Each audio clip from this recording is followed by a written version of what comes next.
Salut, bienvenue sur Amel Daily. Abonne-toi si ce n'est pas encore fait, car ici tu trouveras des recettes et des astuces pour te simplifier la vie. Aujourd'hui, nous allons faire des légumes sautés dans une sauce de colin d'Alaska. Ce sont des filets de poisson avec du riz jaune. Pour cela, il nous faudra du riz, du curry, des filets de colin d'Alaska. On peut aussi utiliser du cabillaud ou un autre type de filet de poisson. Alors nous avons l'ail, le gingembre, du bouillon de cube, du poireau, du céleri, de la moutarde, du poivre blanc et des légumes, à savoir les poivrons, l'oignon et les carottes. Je vous mettrai toutes les quantités que j'ai utilisées pour la recette dans la barre de description comme d'habitude. Et là, nous aurons également de l'huile. Alors, je vais découper tous mes épices, mes condiments verts avec du poivre blanc. Et je vais écraser, à savoir également l'ail et le gingembre. J'écrase et je mets de côté. Je vais prendre la moitié de mon huile. Je vais découper la moitié de mon oignon. Je vais faire revenir l'oignon, mon poisson avec un peu de sel. Ensuite, je vais ajouter mes condiments, à savoir, je vais remuer avec la moutarde et le bouillon de cube. Je vais bien remuer les condiments que j'aurai préalablement écrasés. Je vais mettre dans la marmite avec mon poisson. Je ne retourne pas, je vais juste laisser cuire délicatement à feu doux. Ensuite, de l'autre côté, je vais faire mon riz. Alors, j'ai mis un peu le reste d'huile que j'avais lissé avec un peu de sel et un peu d'eau.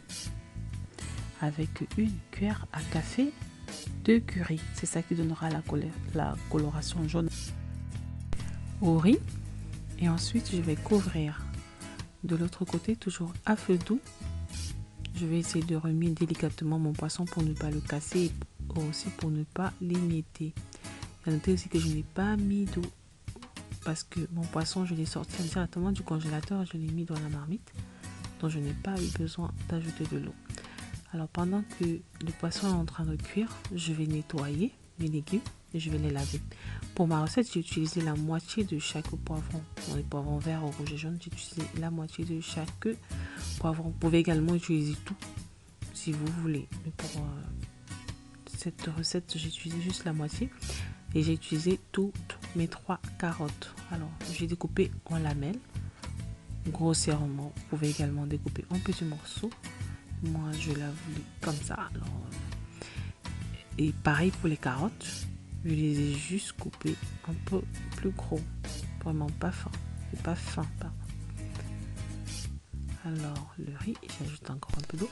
Moi, généralement, en ce qui concerne la cuisson du riz, j'ajoute l'eau petit à petit au fur et à mesure parce qu'en fonction que ce soit un riz basmati ou un jasmin, la quantité d'eau généralement est différente. La quantité d'eau qu'on utilise pour la cuisson est différente. Alors, mon poisson, il est cuit.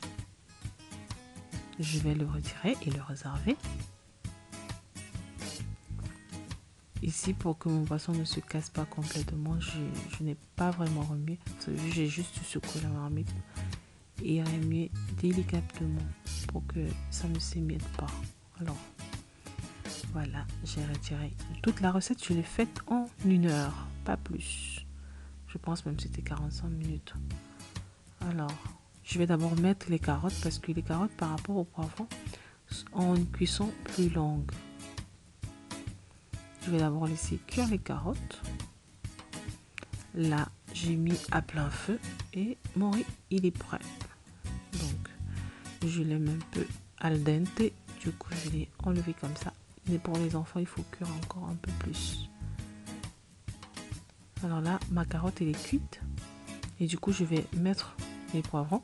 Les poivrons, ils sont très faciles à cuire. Du coup, 5 minutes après, à feu vif, ils étaient cuits. J'ai juste ajouté un peu d'eau pour qu'ils ne soient pas trop secs. Et voilà le résultat. Alors pour les personnes, moi je l'ai accompagné avec du riz, mais on peut également l'accompagner avec autre chose comme de la banane plantain. Et si vous voulez, parce que c'est du riz, si vous voulez qu'il soit un peu plus liquide, vous pouvez ajouter encore un peu d'eau. Et voilà le résultat. J'espère que la recette vous a plu et je vous dis à la prochaine recette.